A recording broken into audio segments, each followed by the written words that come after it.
Pinagtibay na ni Pangulong Ferdinand R. Marcos Jr. ang dalawang mahahalagang batas na makatutulong para mas maisulong ang ating karapatan sa ating mga teritoryo at maprotektahan ang ating mga likas na yaman.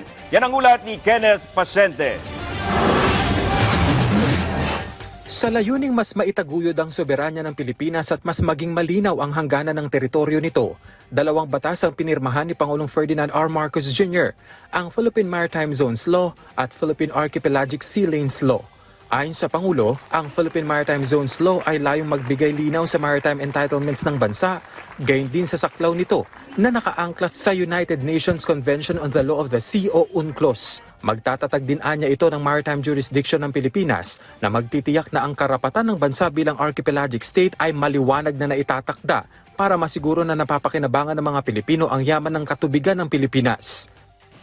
Our people, especially our fisherfolk, should be able to pursue their livelihood free from uncertainty and harassment.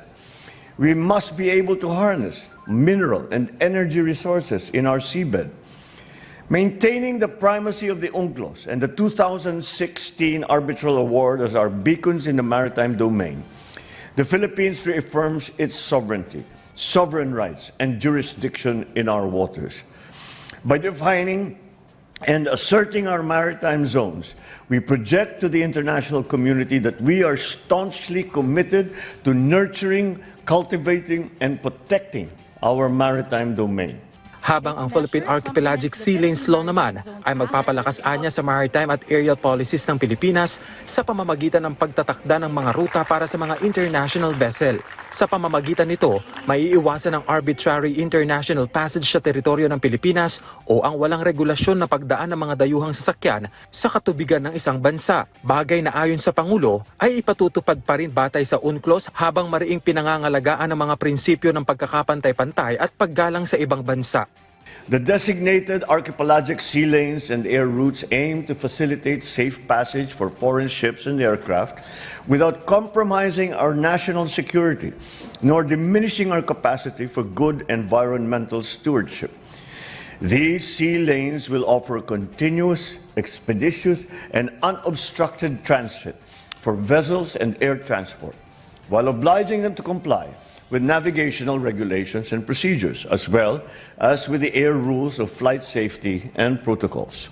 Dagdag pa ng Pangulo, mahalaga ang dalawang batas para maipakita ng bansa ang pagpapahalaga sa International Rules-Based Order. Pagpapakita rin anya ito ng paninindigan ng Pilipinas sa pagtataguyod ng maritime zones ng bansa, pati na ang pagprotekta sa maritime domain nito. Magtutugma rin anya ang mga batas na ito sa itinatakda ng international laws at pagpapakita ng pagiging responsableng kasapi ng Pilipinas sa international community. Umaasa naman ang Pangulo na sa pamamagitan ng dalawang batas na ito, mas mapapalakas pa ng bansa ang pagprotekta sa maritime interest ng bansa. I therefore call on all concerned government agencies and the local governments to review rules and regulations against these new laws with a view of undertaking the necessary steps for their effective implementation. Ikinalugod naman ng National Maritime Council ang dalawang batas. Pagpapakita lamang ito ng kagustuhan ng bansa na protektahan ang malawak na maritime resources ng Pilipinas. These important legislations underscore our commitment to adhere to international law, particularly the United Nations Convention on the Law of the Seas. They provide essential guidelines for navigation and the sustainable management of our waters, promoting maritime safety, security, and responsible stewardship of our precious marine ecosystems. Pagbibigay diin naman ni Senator Francis Tolentino, ang Philippine Maritime Zones Act at Philippine Archipelagic Sea Lanes Act ay magsisilbing implementasyon ng 2016 arbitral ruling kung saan kinatigan nito ang Pilipinas. Gayunman, giniit ng senador na bagaman may ganitong uri ng batas, hindi agad ito kikilalanin ng ibang bansa. We don't expect an instant recognition on the part of China because they have been disregarding international law. So makakatulong sa atin to kasi yung mga mangingisda natin, number 2, yung One Republic Act 12065, alam na nila kung saan dadaan yung malalaking mga barko. Hindi na mauulit yung nangyayari dati sa Zambales, Santa Cruz area, Zambales, na yung mga bangka nating maliliit na babangga na malalaking barko.